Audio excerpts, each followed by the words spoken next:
தமிழ் சினிமாவில் இப்போ சோலோ படங்கள் எடுக்கிறத விட பேன் இந்தியன் படம் எடுக்கிறது ரொம்ப அதிகமாகிடுச்சு. ஏன்னா சோலோ படம் தமிழ்நாட்டில் மட்டும்தான் ஓடும். பட் பேன் இந்தியன் படமாக எடுத்தால் அனைத்து லாங்குவேஜ்லேயும் ஒரே நேரத்தில் ரிலீஸ் பண்ணலாம். அனைத்து நடிகர்களும் நடிக்க வைக்கலாம். அப்படி நடிக்கும்போது ப்ரொமோஷன்ஸ்களும் அதிகமாக இருக்கும். மேலும் படத்தோட வசூலும் பார்த்திங்கன்னா ரொம்ப அதிகமாக இருக்கும். இதனால் அனைத்து டைரக்டர்ஸுமே பார்த்திங்கன்னா பேன் இந்தியன் படம் எடுக்கிறது தான் விரும்புகிறாங்க. நடிகர்களுமே பார்த்திங்கன்னா பேன் இந்தியன் படத்தில் தான் நடிக்கிறாங்க. அப்படி சில நடிகர்கள் நடித்து சொதப்பி போனது உங்களுக்கு தெரியும். எடுத்துக்காட்டாக நம்ம கங்குவா படத்தை சொல்லலாம். ஏன் மொக்க வாங்கின பிரபாஸோடைய சலார் படத்தை சொல்லலாம். இப்படி நிறைய படங்கள் இருக்குது. ஆனால் நம்ம சூப்பர் ஸ்டார் ரஜினிகாந்த் மட்டும் இந்த விஷயத்தில் பக்காவாக கையாளுறாரு. ஏன்னா ஜெயிலர்ன்ற படத்தை பேன் இந்தியன் படமாக எடுத்தார்.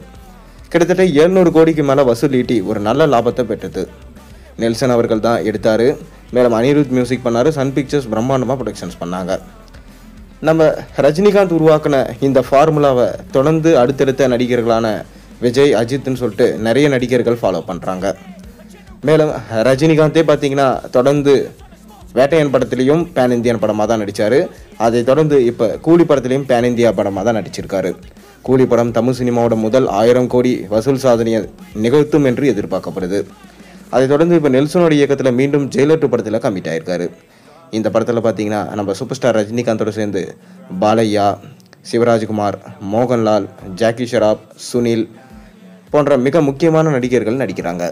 எஸ்ஜே சூர்யா வில்லனாக கமிட் ஆகிருக்கிறதா ஒரு பக்கம் சொல்லப்படுது. ஒட்டுமொத்த மலையாளம் சினிமா இண்டஸ்ட்ரியே இந்த படத்தில் இறக்கியிருக்கிறதா ஒரு பக்கம் பேச்சு போயிட்டுருக்கு.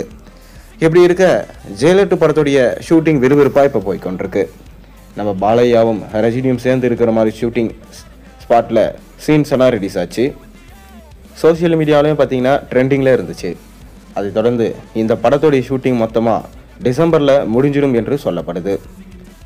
மேலும் இந்த படத்தை அடுத்த வருஷம் திரைக்கு கொண்டு வர பிளான் பண்ணியிருக்காங்க.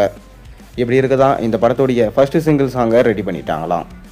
இந்த பாட்டும் கண்டிப்பாக காவால பாட்டும் மிஞ்சும் அளவுக்கு இருக்கும் எனவும், இந்த பாட்டை நம்ம கூலி படம் ரிலீஸ் ஆகிற அன்றைக்கி ரிலீஸ் பண்ணால் பக்காவாக இருக்கும் என படக்குழு பிளான் பண்ணியிருக்காங்களாம். கூடிய விரைவில் ஜெயிலர் 2 படத்துக்கான ஃபர்ஸ்ட் சிங்கிளை நம்ம எதிர்பார்க்கலாம். நீங்கள் ஜெயிலர் 2 படத்துக்காக எந்த அளவுக்கு வெயிட் பண்ணுறீங்கன்னு மறக்காம கீழே கமெண்ட்டில் சொல்லுங்கள். சேனலுக்கு சப்ஸ்கிரைப் பண்ணி லைக் பண்ணுங்கள். பெல் ஐகானை ப்ரெஸ் பண்ணுங்கள்.